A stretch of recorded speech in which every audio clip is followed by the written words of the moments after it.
बेटी, कल जो सीतू दादी का अनुभव सुन रहे थे कि कैसे एक भाई जो 7 बहनों पे बंधन डाल के बैठे थे, अर्थात ताले लगवा देते थे, ओम मंडली में थे, बहनों को क्लास में जाने से भी ताले लगाकर उन्हें बंद करके क्लास में जाने से रोक देते थे। तो सीतू दादी ने कैसे मिर्ची का पाउडर लेके डाला, फिर वहां पे साफ भी कर दिया, कैसे युक्ति रची जिससे फिर वो भाई ने सभी बहनों को तालों से खोल दिया। और सीतू दादी आगे अपना अनुभव सुनाती है कैसे युक्ति से मुक्ति पाली। सारी जो घटना जो सुनी ना वो कि कैसे बाबा ने दादी ने मिर्ची डाली वो भाई के ऊपर और वो सातों बहनों को फिर वो भाई ने डर के छोड़ दिया। ये सारी घटना जो है बाबा को पता पड़ गई। तो बाबा ने कहा, बच्ची, भले ही घर में ही रहना है पर अपने को बचाना भी, साथ साथ रोज बाबा के पास आना, दोनों तरफ निभाना, लौकिक में भी तो अलौकिक में भी। लेकिन कुछ दिनों के बाद एक दिन जो आदमी मुझे मारता था वह मेरे पास आया और कहा, देखो, आज वो सफेद कपड़े वाले यहाँ से चले गए। अभी दिन के 2 बजे है, 4 बजे के अंदर तुम फैसला कर लो। इस तरफ रहना है तो तुम्हारी शादी कराएंगे, उस तरफ जाना है तो जाओ, आज फैसला कर लो। उस समय बाबा ने ओम मंडली को कराची में स्थलांतरित कर दिया था। सब उस दिन कराची चले गए थे। वह मेरे कपड़े, पैसे, गहने आदि सब लेकर अपने नीचे रख कर सो गया और मेरी माँ से कहा, तुम एक पाई भी नहीं देना, क्योंकि पैसे ही नहीं होंगे तो ये ट्रैवल कैसे करेगी। मैं बाबा की याद में बैठ गई। थोड़े समय के बाद उसको नींद लग गई। मुझे बाबा की एक बात याद आई कि कोई भी घर छोड़कर आते हो तो घर वालों से चिट्ठी लेकर आना। मैं अपने दादा के पास गई। दादा मुझसे बहुत प्यार करता था और ओम मंडली में जाने के लिए सहयोग भी देता था। दादा के पास जाकर मैं बहुत रोई। मैंने उनसे कहा कि दादाजी, मैं यहाँ रहूंगी तो आप आज नहीं तो कल मेरी शादी कर देंगे। शादी होने के बाद मुझे आपको छोड़कर जाना ही पड़ेगा। मैं आपको छोड़कर जाती हूँ तो आपको बहुत दुख होगा और मुझे भी दुख होगा। अगर पापा के पास जाती हूँ तो मैं बहुत खुश रहूंगी। मैं खुश रहूंगी तो आपको भी खुशी होगी ना। तो दादाजी ने कहा, हाँ बेटी, तुम ठीक कहती हो, मैं क्या करूं बताओ। मैंने कहा, दादाजी, बाबा के नाम से मुझे एक पत्र लिख कर दो कि मैं अपनी पौत्री को ज्ञानामृत पीने और पिलाने के लिए खुशी से छुट्टी दे रहा हूँ। मेरे दादाजी बाबा को बहुत मानते थे और उन्होंने कहा, बेटी, दादा जैसा अच्छा मनुष्य कोई नहीं है। दादा लेखराज के नाम से लिख कर दूं तो पुलिस वाले दादा को तंग करेंगे। मैं दादा को कष्ट देना नहीं चाहता। ऐसा मत कर हाँ, ऐसा मत कर जो दादा पर कोई आपत्ति आए। मैंने कहा, ओम राधे के नाम से लिख कर दो।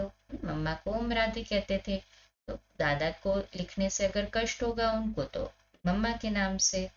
फिर उन्होंने लिख कर दिया कि ओम राधे माता जी, मैं मेरी पौत्री को ज्ञानामृत पीने और पिलाने के लिए खुशी से छुट्टी दे रहा हूँ। मैंने चिट्ठी ली और माँ को बताया कि तुम किसी को नहीं बताना कि मैं कहाँ गई हूँ। मैं अपनी दादी माँ के पास गई और उससे चप्पल, चुन्नी आदि ली। ईशु दादी के पिताजी को मैंने कहा, मुझे रेलवे स्टेशन छोड़कर आओ। वे स्टेशन पर मुझे गाड़ी में बिठा कर आए। मैं कराची पहुंची, लेकिन मुझे एड्रेस का तो मालूम नहीं था कि सफेद कपड़े वाले कहाँ हैं। उस समय तो ब्रह्मा कुमारी जैसे कोई नाम से कोई चर्चित भी नहीं था। फिर मैंने स्टेशन पर एक भाई से पूछा तो उसने कहा कि हाँ, कल रात वे लोग आए हैं, लेकिन कहाँ है ये पता नहीं है। उतने में हरदेवी बहन का पति वहां आया। बाबा ने उसको कहा था कि स्टेशन पर बच्ची आई है, उसको लेकर आना। बाबा तो जानी जानन हारे, उससे उस समय कहाँ मोबाइल आदि थे। वो मुझे बाबा के पास लेकर गया। जाते ही बाबा ने मेरे से पूछा, कहाँ है चिट्ठी। मैंने तुरंत बाबा से कहा, बाबा, आपके पास आने के लिए चिट्ठी लाई जाती है। पूछा बाबा से, हाँ, जैसे हाँ, एक हर्ष की बात थी।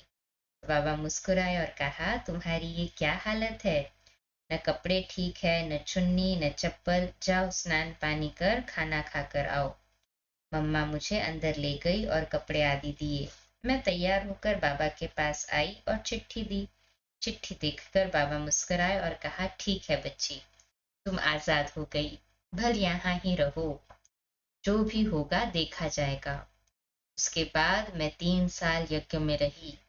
बीच बीच में मेरे दादाजी मेरे पास आते थे।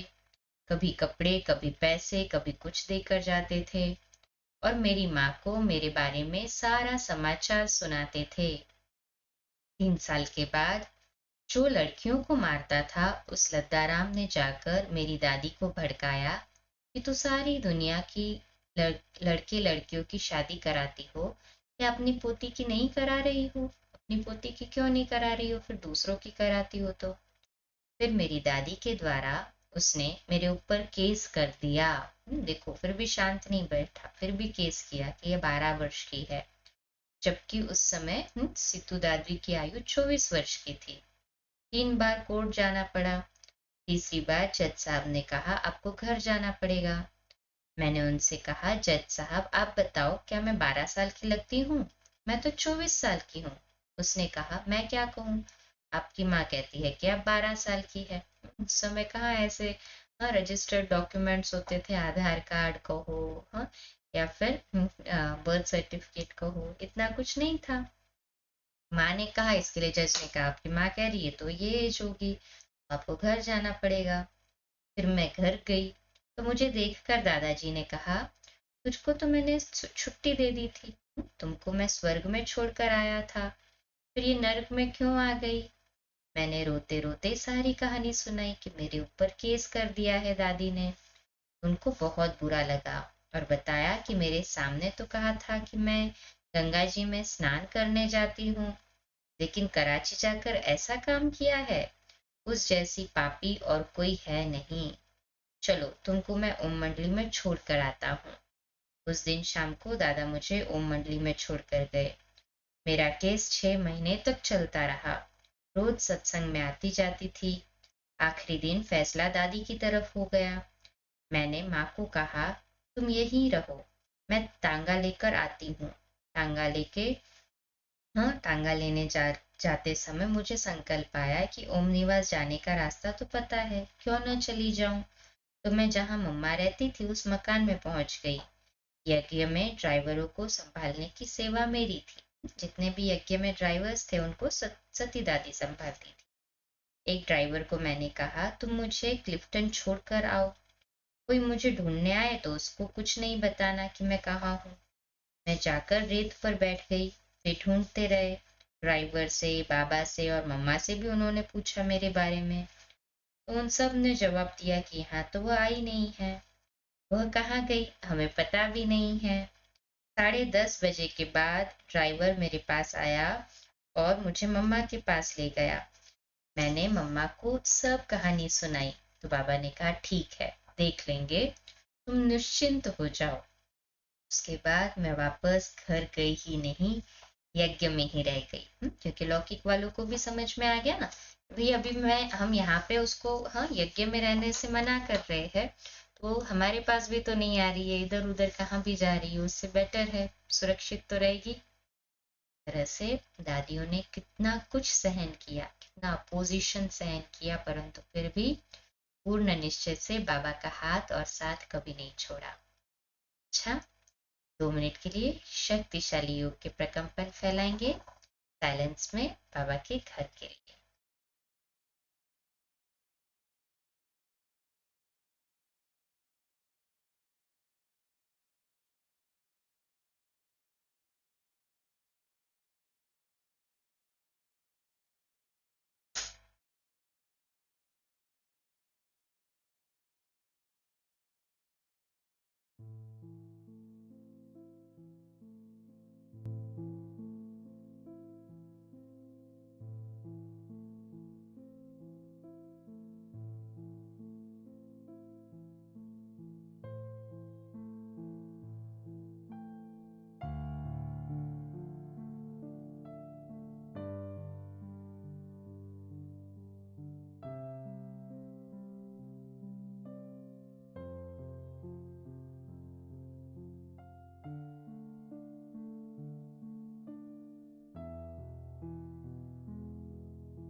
अच्छा, कल सुबह लाइव अमृत वेला मेडिटेशन के लिए मिलेंगे 3:30 से 4:30 और 4:30 से 5 प्यारे मीठे बाबा की मुरली के लिए, और रात्रि क्लास रोज की तरह 8:45 बजे।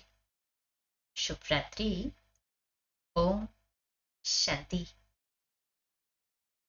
सोने से पहले बाबा को चार्ट जरूर लिख कर दें आज का।